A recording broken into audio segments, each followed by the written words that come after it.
Hi, I'm Henry Stone. I live here in Weston. This is my shop in my house in Weston.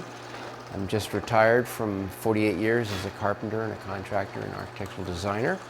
And before I started all that, I was building furniture, and now I've returned to that. And I've been making a bed for my grandson, Kasper. So this is the female part of the joint called the mortise, and I'm cutting it out semi by hand, so that the drill takes out most of the wood, and then after that I will use a chisel. Let's see, which is this? Doesn't matter.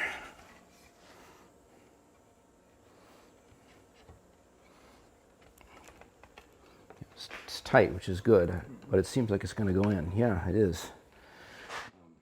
Gotta be careful, I may be able to get it out again. I don't know if I pointed out this board to you, but when I decided to make a bed for my grandson, I was cleaning out the shop and I found this maple board, bird's eye. I have no idea where it came from or why I have it, but it's a spectacularly figured piece.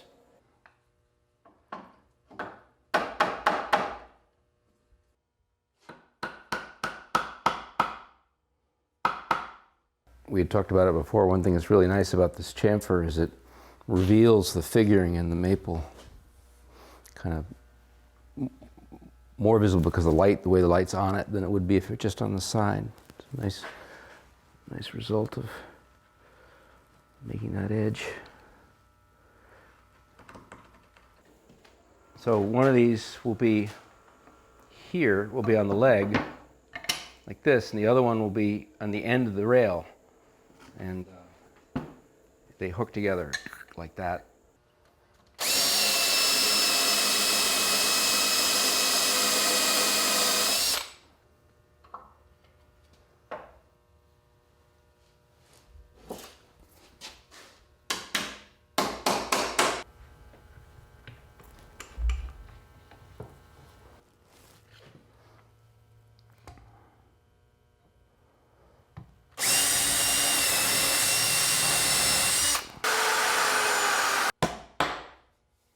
I've been playing around with a way to put a K on this headboard of the bed because this is for my grandson. His name is Kasper, spelled with a K.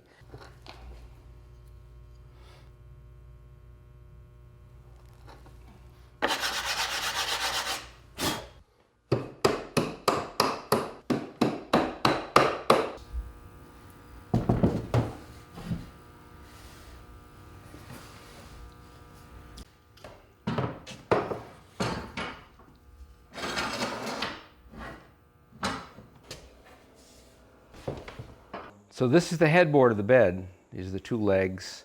This is the bottom rail. This is the top rail, which has a curve cut in it. It's over there. And I drew it with these spindles coming from the bottom rail, one of them into the leg, and then the others going up into the top rail and so forth, this one into the leg.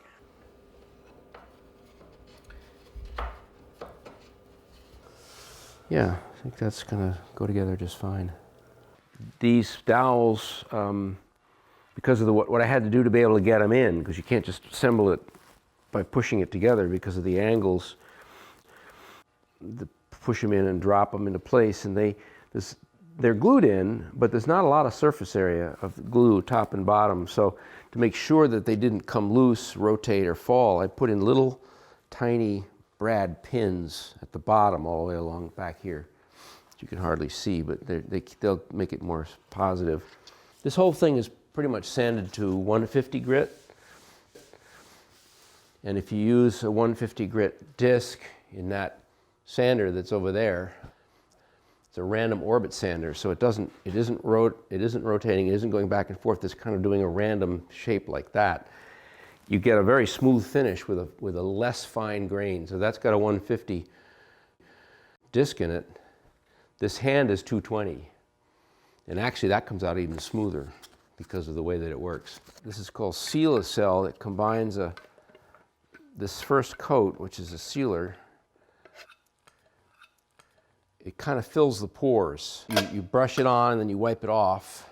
And you can do that a couple of times, separated by 24 hours. As I return to making furniture, I'm pretty sure I'm going to stick to the idea that I want to use native hardwoods.